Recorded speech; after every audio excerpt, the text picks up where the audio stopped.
Hey, second grade. I'm going to keep reading you some Ralph S. Mouse. Behind me is Oliver and some of my garden starts. So we'll see if Oliver hangs around. Who knows with Oliver? He may come and go through the whole story. There he goes. Bye, Oliver. All right, Ralph S. Mouse. So he decided that he needed to get away and he was going to go to school with his friend Ryan. All right, so here's what happens. Ryan stuffed the motorcycle into one pocket of his parka and picked Ralph up carefully so he wouldn't smash his tiny ribs. You mean you want to stay at school? Yes, said Ralph, suddenly frightened by his decision. There must be someplace I can hide. Ryan thought a moment. Well, there is one of Melissa Hopper's boots. You could hide in there.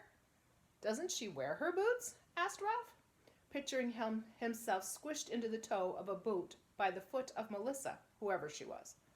Not if she can help it, said Ryan. Melissa hates boots, so she leaves them at school. That way her mother can't make her wear them. A sensible girl, thought Ralph. Mrs. Bramble came bustling back into the lobby. Ryan, what on earth are you doing on your knees? You should be on your way out to the highway, or you will miss your bus. Just checking the floor for dust, fibbed Ryan, as he quickly slid Ralph into his pocket. Blah, blah. Just checking the floor for dust, fibbed Ryan, as he quickly slid Ralph into his parka pocket. You try to say it. Bye, Mom. And he ran out the door and went crunching through the snow to the highway. Ryan must have had second thoughts about taking Ralph to school, he said. I guess Miss Kay won't mind. Who's Miss Kay? Asked Ralph. My teacher, explained Ryan. Her real name is Mrs. Keckenbacker, but she told us to call her Miss Kay, because calling her Mrs. Keckenbacker would take up too much class time. Oh, said Ralph, mystified. To Ralph, school was a strange and mysterious place. When he had been a very young mouse, Ralph had pictured school as something like a bus, because mothers and fathers who arrived at the hotel with several children after a long, hot drive across the Sacramento Valley or the long, winding road over the Sierra Nevada often said, I'll be so glad when school starts. Ralph had naturally concluded that because a school started, it must also move along like a car. Not sure I follow that, but he's a mouse. As Ralph had grown more sophisticated from listening to children, he came to understand that children moved. Schools stood still. Later on, he learned that some grown-ups called teachers also went to school. Some of these teachers stayed in the hotel during the summer. As far as Ralph could see, teachers behaved like ordinary people, except for, unlike parents, they said, oh dear, school will be starting soon.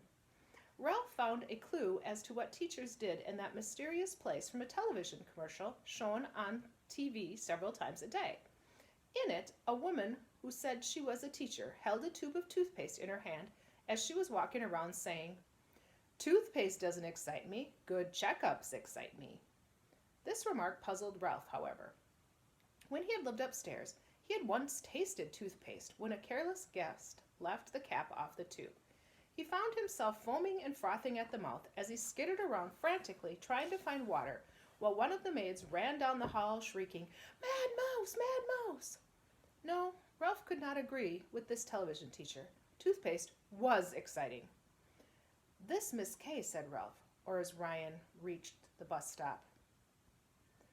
Wait a minute. This Miss Kay, said Ralph, as Ryan reached the bus stop.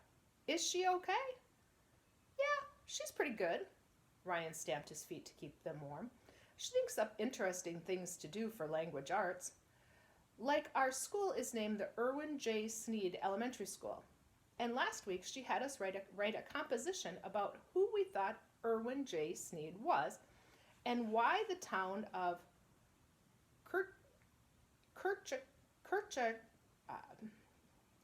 Kircharchia, California, named its school after him.